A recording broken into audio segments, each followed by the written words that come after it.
Load the cannons.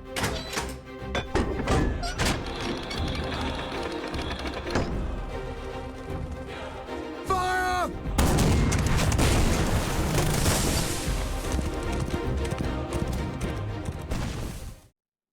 Hello everyone, I'm Johnny and today we're taking a look at RRR, an Indian blockbuster. Call it a historic action, adventure, fantasy epic. This is a long movie, about 3 hours in length, but it'll definitely keep anyone engaged for the duration who likes Rambo-style action, cinematic over-the-top fight scenes, and all-out fiercely patriotic stories about India's fight for independence. So let's take a look. First, as always, some background information on the setting and history of the film. RRR takes place in British India, primarily Delhi in the year 1920. At this time, the Indian independence movement was alive and well, known in every major city in India. Gandhi was an active figure during the independence movement at this time, becoming well known since 1917 in India. Many Indians viewed independence as inevitable in the 1920s. Leaders like Gandhi wanted to bring about independence in a peaceful and non-violent way, but other leaders wanted a more confrontational approach. The British had ruled India since 1858, with the English East India Company controlling much of the region well before this time. RRR revolves around two highly fictionalized historic revolutionaries, Kamaram Bhim and Alluri Sitarama Raju. It should be noted that highly fictionalized is an understatement. These characters in the movie are more of a tribute to the historic characters, with the director S.S. Rajamouli telling their story in a supernatural heroic epic form, which works because this objective is as transparent as one can imagine.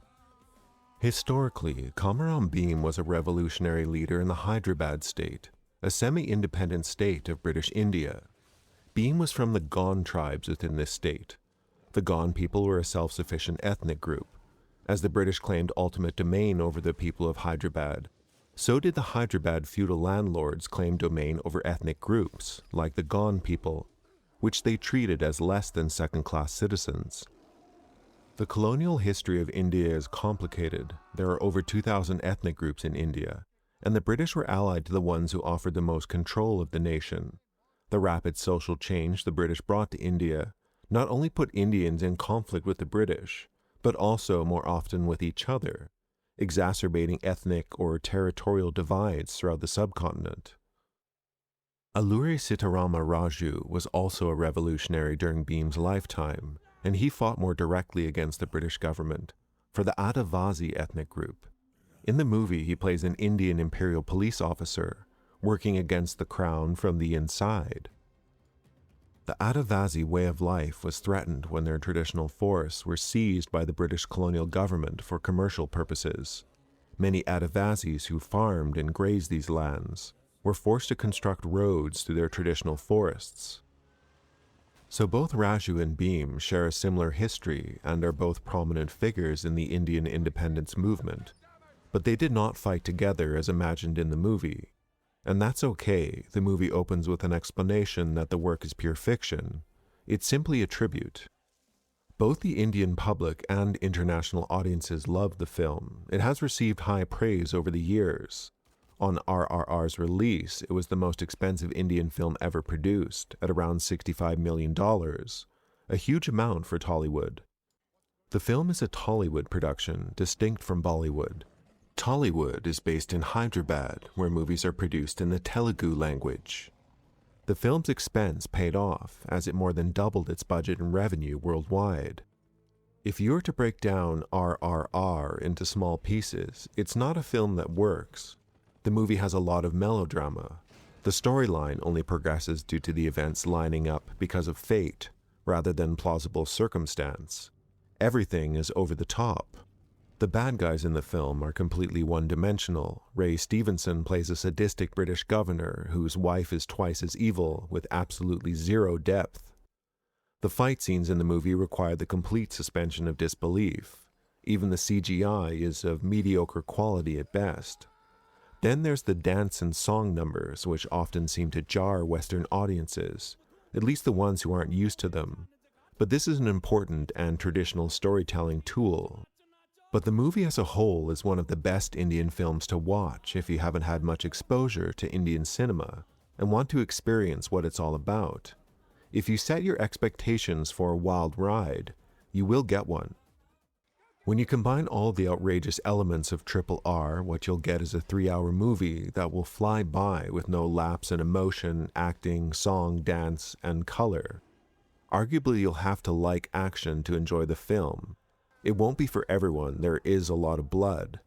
The action scenes use both slow motion and sped-up shots to keep the audience glued to the violence. RRR is in many ways a paragon of over-the-top action-adventure movies. It's as if the director used inspiration from all the great cheesy and brilliant fight scenes from many kung fu movies, Rambo and Chuck Norris type films, and even more modern Marvel movies. The movie has it all, from feats of strength using a motorcycle as a melee weapon to bow and arrow grenades. The CGI, call it Beastmaster raid on the British compound, will certainly leave you entertained, even if the CGI isn't the strongest. But despite all the action and resistance against the British, the core theme of the story is friendship.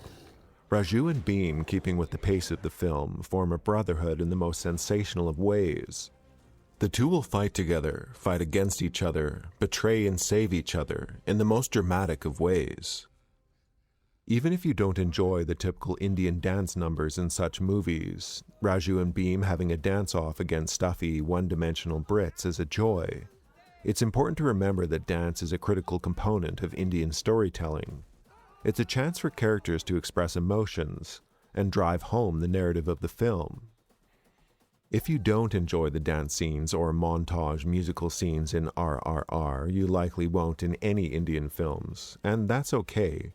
It's just important to remember it has a more traditional and important place in Indian culture. If a Western viewer, particularly a British viewer, were to be thrown off from liking this movie, it might be from the one-dimensional portrayal of the evil British characters. Apart from at least the charming love interest, Jenny. Jenny and Bheem form a cliché forbidden love narrative. But apart from Jenny, every British character is vile, but is not meant to be offensive. It's just grand good against evil epic storytelling, where the bad guys are pure evil, and the good guys are superheroes, who can throw motorcycles if they need to. The movie opens up and begins the narrative conflict with a British governor and his family essentially stealing a young Indian girl from a small village, in a way that is both cruel and violent. It's an uncomfortable scene, but India has the right to tell these stories. Historically, such things did happen. In the early 20th century, children were bought, sold, and kidnapped regularly in India. It's important to remember such films are not a reflection of current British-Indian relations, nor do they reflect the entirety of British-Indian history, just as any British World War II film does not completely reflect German-British history. Alright, I'm Johnny. Thank you for watching this review on RRR. If you haven't watched a Tollywood or Bollywood production before, this would be a great place to start, particularly if you like action blockbusters. Anywho, if you want to support the channel, like, subscribe, comment, and all that stuff. And we'll see you in the next one, and do have a nice rest of your day.